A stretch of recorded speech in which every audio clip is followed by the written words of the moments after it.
다 함께 성경 봉독하겠습니다. 신명기 8장 2절 말씀입니다. 합독하도록 하겠습니다. 신명기 8장 2절. 내 하나님 여호와께서 이 40년 동안에 내게 광야길을 걷게 하신 것을 기억하라. 이는 너를 낮추시며 너를 시험하사 내 마음이 어떠한지 그 명령을 지키는지 지키지 않는지 알려 하심이라. 아멘. 아멘. 2021년 새해가 밝았습니다. 2020년 첫 주일 예배를 드린 것이 엊그제 같은데 벌써 2021년 첫 주일 예배를 드리게 되었네요. 며칠 전 12월 31일 저녁 늦게 택배 문자가 왔었습니다. 연말에 택배 기사들이 참 고생하는구나 하는 생각이 제일 먼저 들었습니다. 고객님 반갑습니다로 시작되는 CJ 대한통운에서 온 택배 문자였습니다. 주문하신 상품이 주문량이 폭주하여 배송이 지체되었는데 2021년 1월 1일 0시 0분까지는 정확히 배달될 것이라는 문자였습니다. 반품은 절대로 안 되며 끝까지 배달된다는 안내도 있었습니다. 사은품으로 흰머리, 눈가 주름살, 뱃살도 같이 동봉한다는 내용이었습니다. 여러분도 혹시 이 상품을 배송 받으셨습니까? 이 상품의 이름은 나이 1살이었습니다. 부산에 있는 한 자매가 보내온 문자였습니다. 이런 택배는 안 받고 싶지만 안 받을 수 없어서 아쉬웠습니다. 나이가 들수록 1살을 더 먹어야 한다는 1살의 무게가 더 무거운 것 같습니다. 올해 우리 모두 1살을 더 먹으면서 잠시 멈추어 서서 우리 인생을 돌아보는 시간을 가지기를 원합니다. 인생의 광야를 지날 때라는 제목으로 말씀을 나누기를 원합니다. 우리가 인생을 살다 보면 누구나 한 번쯤 광야를 경험하게 됩니다. 가정 문제 때문에 광야를 경험하기도 합니다. 불현듯 찾아온 병으로 인해 광야를 경험하기도 합니다. 대학에 떨어져서 광야를 경험하기도 하고 또 취업시험에 계속 떨어져서 광야를 경험하기도 합니다. 부모들은 자녀 문제 때문에 광야를 경험하기도 합니다. 직장일이 힘들어서 광야를 경험하기도 합니다. 경제적인 어려움 때문에 광야를 경험하기도 합니다. 우리가 살아가면서 뼈아픈 실패도 경험합니다. 가슴 아픈 이별이나 이혼이나 사별들을 경험합니다. 배신도 경험하고 또 가난도 경험합니다. 외로움, 두려움, 우울증 같은 정신적인 고통도 경험합니다. 목회자는 성도들이 떠나는 아픔을 경험하기도 합니다. 지금은 우리 모두가 코로나19라는 광야를 경험하고 있습니다. 그런 광야를 경험할 때 우리는 왜 나만 광야를 걸어가고 있지 하는 생각이 들기도 합니다. 다들 가나안에서 행복하게 잘 사는 것 같은데 나만 광야에 있는 것처럼 느껴지는 겁니다. 과연 그렇겠습니까? 아닙니다. 나만 어렵고 힘든 것이 아닙니다. 나만 시련과 고통을 당하고 있는 것이 아닙니다. 누구나 다 나름의 광야를 겪고 있습니다. 누구에게나 문제가 있고 어려움이 있고 시련과 고통이 있습니다. 모세도 애굽에서 도망쳐 나와 40년간 광야 생활을 했습니다. 바울도 사울에게 쫓겨 13년간 광야 생활을 해야만 했습니다. 베두인만 광야에 사는 것이 아닙니다. 우리도 나름대로 광야를 살아가고 있는 겁니다. 그러면 우리는 이런 인생의 광야를 지날 때 무엇을 해야 하겠습니까? 인생의 광야를 지날 때 우리가 가져야 할 올바른 태도와 자세는 무엇이겠습니까? 첫째, 인생이 광야임을 알아야 합니다. 인생은 산 정상에 오르는 것이 아닙니다. 인생은 광야를 통과하는 것과 가장 비슷합니다. 늘 마음은 캠퍼스인데 올해 둘째 예영이가 재수한 끝에 대학생이 되는 나이가 되어버렸습니다. 마음은 늘 오빠지만 이제는 영락 없이 아저씨가 되어버렸습니다. 어떤 글을 읽어보니 제 정체성이 더욱 분명해졌습니다. 더울 때 윗단추를 풀면 오빠고 바지를 걷으면 아저씨라고 합니다. 내복을 벗으면 할배랍니다. 목욕탕에서 거울을 보고 가슴에 힘을 주면 오빠고 배에 힘을 주면 아저씨라고 합니다. 물수건으로 손을 닦으면 오빠이고 얼굴까지 닦으면 아저씨랍니다. 오빠라는 소리에 덤덤하면 오빠, 반색하면 아저씨랍니다.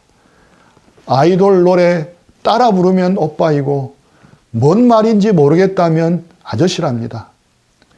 우리 40대에 접어든 형제 자매들은 오빠입니까? 아니면 아저씨입니까? 공자는 나이 50을 지1000명이라고 했습니다. 우리 식으로 해석하면 하나님의 뜻을 비로소 알고 거기에 순응하는 나이라는 의미입니다. 저를 봐도 나이 택배를 50번 이상 받아보니 좀 바뀐 것을 느낍니다. 외모만이 아니라 생각도 꽤 바뀌었습니다. 20대, 30대에게는 인생이 마치 산에 오르는 것 같아 보인다고 합니다. 20대, 30대일 때는 노력하면 다 할 수 있을 거라고 여깁니다. 무엇인가 해내고 말겠다는 의지로 불타올라 정상을 향해 올라갑니다. 자신 있게 정상에 오를 수 있다고 믿습니다. 저 자신을 봐도 그랬습니다. 저는 세상적인 야망은 없었지만 주님 안에서 나름 큰 꿈이 있었습니다.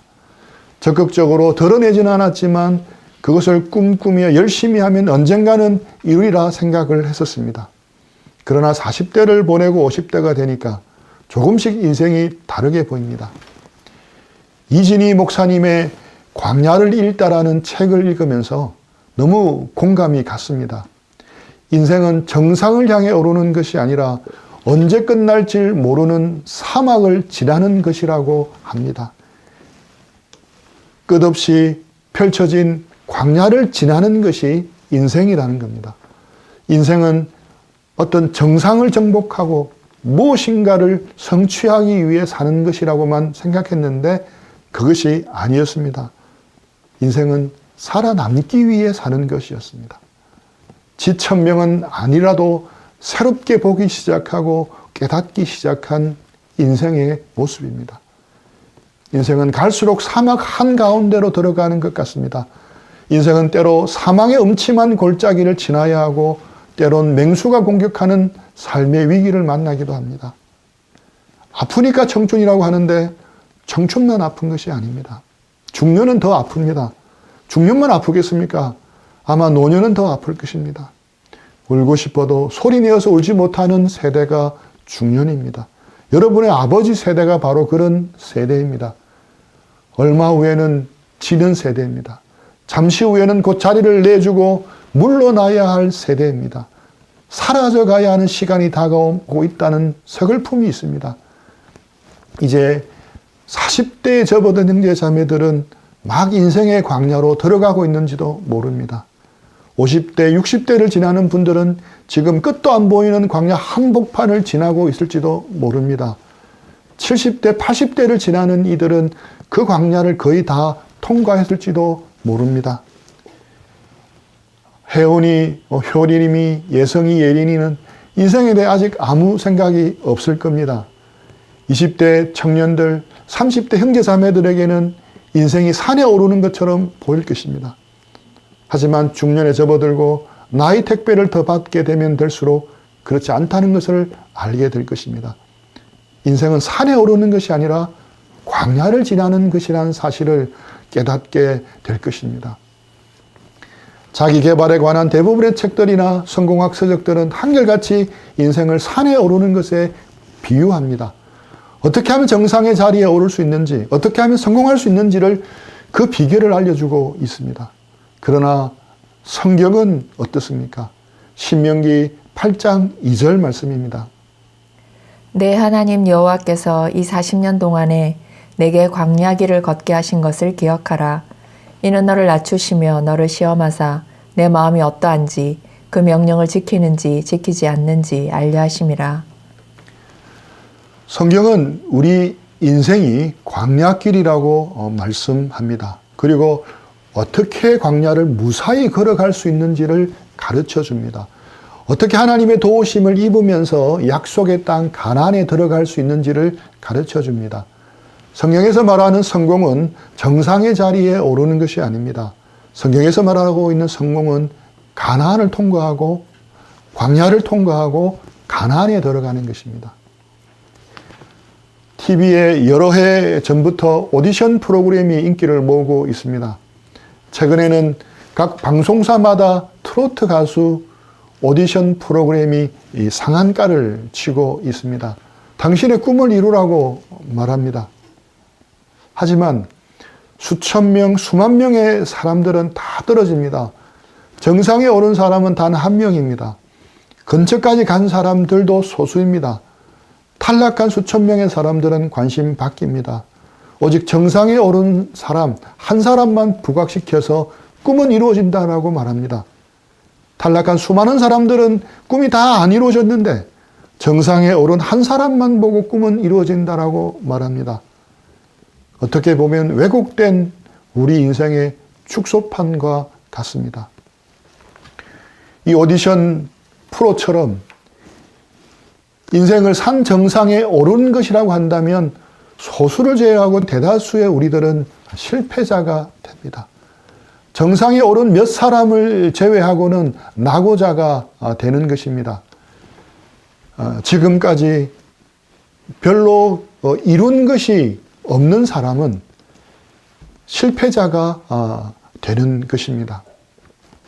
하지만 광야를 지날 때 우리가 기억해야 할 것이 있습니다. 인생은 광야를 통과하는 것이라는 사실입니다. 인생은 산 정상에 오르는 것이 아니라 광야를 지나는 것과 더 많이 닮아 있습니다. 광야를 무사히 통과하는 것이 성공입니다. 광야를 무사히 지나는 것이 성공이라면 지금까지 살아온 우리는 실패자가 아닙니다. 낙오자도 아닙니다. 우리에게 희망이 있습니다. 인생이 광야를 통과하는 것임을 알 때 우리는 바른 반응을 할 수 있습니다. 인생에서 광야가 더 많이 펼쳐져 있음을 안다면 우리는 더 높은 곳을 오르려고 집착하거나 발부둥치지 않을 것입니다. 더 빨리 올라가려고 지나치게 애쓰지도 않을 것입니다. 사람들은 인생이 광야인 줄도 모르고 산을 오르는 것처럼 살고 있습니다. 그렇기 때문에 힘들고 지치고 낙심하는 겁니다. 이진희 목사님은 말합니다. 장막에 살고 있다고 집이 없다고 불평하지 말아야 합니다. 왜냐하면 우리는 지금 광야를 지나고 있기 때문입니다. 모아놓은 것이 없다고 창고가 비어있다고 원망하지 말아야 합니다. 우리는 지금 광야를 지나고 있기 때문입니다. 큰 느티나무 그늘이 없다고 투정해서도 안 됩니다. 왜냐하면 우리는 지금 광야를 지나고 있기 때문입니다. 광야에서는 작은 그늘에도 만족하고 감사해야 합니다. 광야에서 필요한 것은 번쩍거리는 황금이 아니라 목마른 갈증을 해가시켜 줄 생수입니다. 그러므로 황금을 팔아서라도 생수를 사야 합니다. 생수 한 모금에 감사하고 일용할 양식이 주어지는 것에 감사해야 합니다. 또 인생이 광야임을 알 때 우리의 목표가 바뀝니다. 정상에 오르는 것이 아니라 무사히 빠져나가는 것이 목표가 됩니다. 살아남는 것이 목표가 됩니다. 광야에서 살아남기만 해도 성공하는 겁니다. 우리가 지금까지 이루어 놓은 일이 없다 할지라도 목표를 이루지 못했다 할지라도 정상의 자리에 올라가지 못했다 할지라도 낙심하지 말아야 합니다. 우리의 목표는 정상에 오르는 것이 아니라 이 광야를 무사하게 통과해서 약속의 땅 가나안에 들어가는 것입니다. 광야를 무사히 통과해서 가나안에 들어가면 그것이 바로 성공입니다. 인생의 광야를 지날 때 가져야 할 올바른 태도는 둘째, 하나님을 만나야 합니다. 인생의 광야를 지날 때 우리는 하나님을 만나야 합니다. 우리 신명기 32장 10절 말씀입니다. 여호와께서 그를 황무지에서 짐승이 부르짖는 광야에서 만나시고 호위하시며 보호하시며 자기의 눈동자같이 지키셨도다. 하나님께서는 광야에서 만나주신다고 말씀합니다. 광야에서 만나주시고 호위하시며 보호해 주신다고 말씀합니다. 눈동자처럼 지켜주신다고 말씀합니다. 야곱은 밧단 아람으로 가는 광야에서 홀로 있을 때 하나님을 만났습니다. 하나님이 시내산에서 율법을 주셨습니다. 시내산은 광야에서 흔히 볼 수 있는 암갈색 민둥산입니다. 모세가 떨기나무 가운데 하나님의 음성을 들었던 곳도 광야입니다. 양을 치고 있었던 미디안 광야입니다. 이스라엘 백성은 40년 동안 광야를 돌며 하나님을 만났습니다. 다윗도 광야에서 하나님의 사람으로 성숙합니다. 죽기를 갈구했던 엘리야가 하나님의 세미한 음성을 듣고 회복된 것도 광야 로뎀 나무 아래였습니다. 광야에서 하나님의 음성을 들었습니다. 광야에서 하나님의 말씀을 받았습니다. 그래서 이스라엘 사람들에게 광야는 하나님이 말씀하시는 장소였습니다. 이처럼 인생의 광야를 지날 때 우리는 하나님을 만날 수가 있습니다. 광야는 하나님을 만나는 장소입니다. 민수기 1장 1절 말씀입니다. 여호와께서 시내 광야 회막에서 모세에게 말씀하여 이르시되 광야는 히브리어로 midbar입니다. 말씀하시다는 히브리어로 다바르입니다. 같은 어원입니다. 즉 광야와 말씀이 같은 어원이라는 겁니다. 민수기 1장 1절에서 하나님이 어디에서 말씀하셨다고 합니까? 신의 광야입니다. 광야는 하나님이 말씀하시는 장소입니다. 광야는 풀 한 폭이 나무 한 그릇 자라지 않는 곳입니다. 바람 소리밖에 들리지 않는 곳입니다. 밤하늘 별밖에 보이지 않는 곳입니다. 광야에는 모든 것이 멈춰 있는 듯합니다. 아무것도 움직이는 것이 없습니다. 광야는 참으로 외로운 곳입니다. 절대 고독과 절대 침묵만이 흐르는 곳입니다.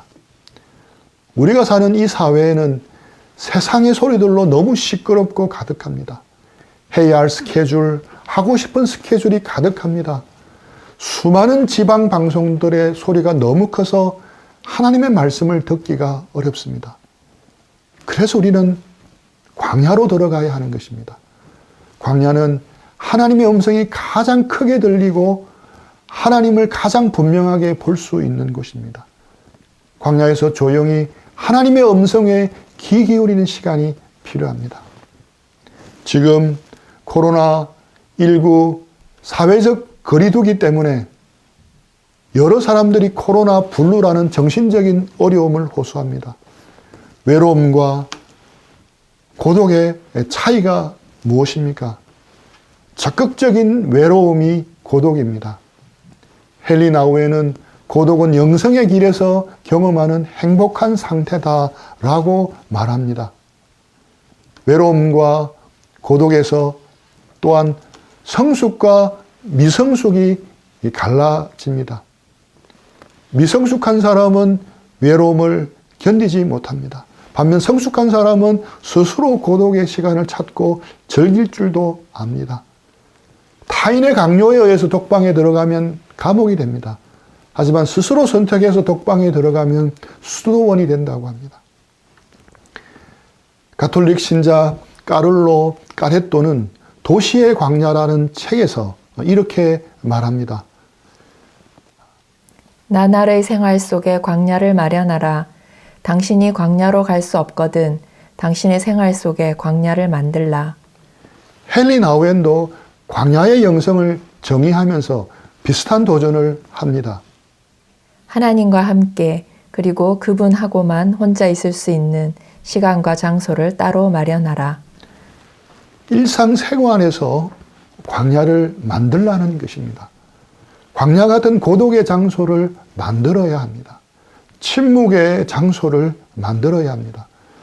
하나님과의 만남의 장소와 시간을 만들라는 것입니다. 일상생활 속에서 하나님의 임재를 체험할 수 있는 장소와 시간을 마련하라는 것입니다. 아침 큐티 시간이 나만의 광야가 될 수 있습니다. 조용히 집중하는 공동체 성경 읽기 시간이 우리의 광야가 될 수 있습니다. 방해받지 않고 가지는 개인 기도 시간이 우리의 광야가 될 수 있습니다. 마음만 먹으면 얼마든지 우리는 적극적인 외로움, 고독을 선택할 수 있습니다. 광야로 들어갈 수 있는 것입니다. 우리는 지금 올해부터 공동체 성경 읽기를 시작하고 있습니다. 길게는 20분, 짧게는 15분 정도만이라도 매일같이 광야로 나갔으면 합니다. 멈춤의 시간입니다. 세상의 소리, 내 속에 있는 욕망의 소리를 뮤트시키고 오직 하나님의 말씀만 듣는 시간입니다. 다들 다른 모든 바쁜 일, 하고 싶은 일을 미루고 놓고 우리만의 광야로 나가는 시간이 되었으면 합니다. 그 시간만이라도 확보해서 세상의 수많은 소리가 뮤트되고 오직 하나님의 말씀만 듣는 시간이 되었으면 합니다. 마음만 먹으면 복잡한 지하철 안에도 얼마든지 우리의 광야가 될 수 있습니다. TV를 끄고 컴퓨터를 끄고 조용히 자신의 방에서 말씀에 집중하면 그곳이 우리의 광야가 될 수 있습니다. 말씀을 마무리하겠습니다. 우리 인생은 정상에 오르는 것이 아니라 광야를 지나가야 하는 것입니다. 형제자매 여러분, 지난 한 해 광야 같은 세월을 통과하느라 모두들 수고하셨습니다. 힘든 시기 가운데 잘 견디는 것 자체가 하나님의 은혜입니다. 올 한 해도 우리 인생길이 광야 같을지라도 잘 통과하시기를 축복합니다. 특별히 인생의 광야를 지날 때 우리 모두 하나님을 만나는 그런 은혜와 축복이 있기를 우리 주님의 이름으로 다 축복합니다. 우리 들은 말씀 생각하시면서 기도하고 적용하는 시간들을 드리겠습니다.